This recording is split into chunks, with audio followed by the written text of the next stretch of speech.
warna gold, dawn gold. Dia ada efek-efek macam brush metal macam tu. Memang cantik.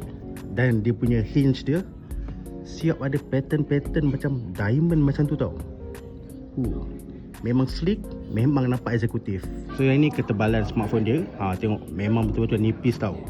Dia sebesar lubang charger ni je. Kalau kita full macam ni, dia punya ketebalan dalam 8.8mm je tau. Dan kalau kita buka, dia punya ketebalan ni dalam 4.1mm. Dan yang ni kita boleh tengok ketebalan dia berbanding dengan duit 50 sen seakan-akan sama. Dan kalau kita tengok dia punya ketebalan, kalau lipat lebih kurang sama je tebal dengan smartphone yang biasa.